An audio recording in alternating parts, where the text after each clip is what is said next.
Hi, I'm Dr. Roland Rotz. Welcome to my office. To make people feel comfortable, I don't wear a tie and sometimes I use humor. My specialty is in the arena of ADHD, Attention Deficit Hyperactivity Disorder. Most of the time, this is someone else bringing in someone with ADHD because they're seeing the concerns. It's often a parent of a child, or it may be a spouse bringing in their partner, trying to really understand what's going on, why they're not getting things done, doing what they promise. Oftentimes what we do is we sit down and do the diagnosis first, trying to get a better understanding of really what's going on. There are no two folks alike with any of these issues, and so frequently it involves kind of sorting out the various details and making sure that it is what it is. Once that's done, then we jump into the therapy of that. A lot of times, you know, it really comes down to building what we would call a bag of tricks. We recognize that ADHD is this neurodevelopmental condition that just doesn't seem to go away. So in essence, what you have to do is develop strategies to deal with it every day. So that might include if you are someone who forgets to brush your teeth in the morning. You put the toothbrush with something else that you frequently do, like maybe have your cup of coffee. Well, you make sure that those things often exist side by side. So it's creating kind of reminder strategies. Another one is time management. Most of the time, folks with ADHD find that they are late to meetings. I forgot, I wasn't paying attention, or I misestimated the time. And so instead of, for example, instead of looking at what time will I arrive, we look at strategies like, okay, now you know what time you'll arrive, back that up until what time do you need to leave your house, estimating for maybe those multiple times back and forth to get into the car, traffic patterns, what time will you actually arrive, and can you arrive, you know, too early? Possibly, because it might be boring to just sit there. So we look at how do you estimate that time. You know? So that becomes a big part of it.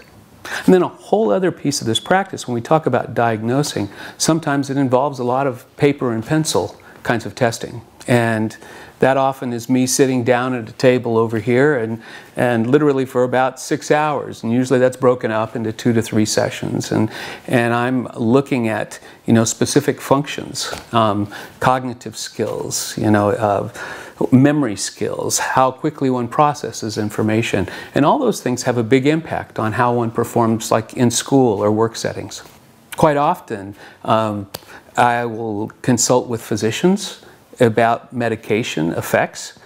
They have relatively little time with their clients, and so a lot of times I'm doing that and assisting, you know, and kind of helping them identify, you know, what are appropriate symptoms and what are side effects. There are some cases where I'm asked to just kind of consult and give some ideas. What's the possibility here? And that might involve 1 to 2 visits.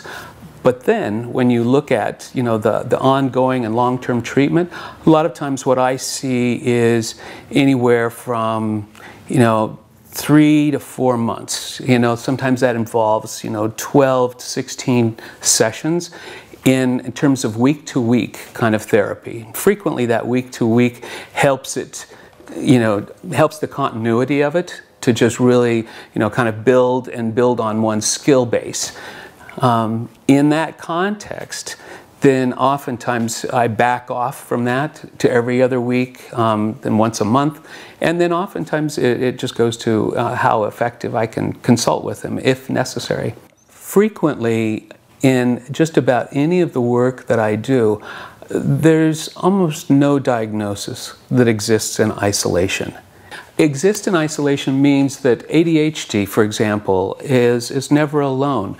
You grow up with this, even younger children. Oftentimes there's a co-occurring disorder. It could be perhaps a learning disability or a weakness in one, you know, type of functioning of how one processes information.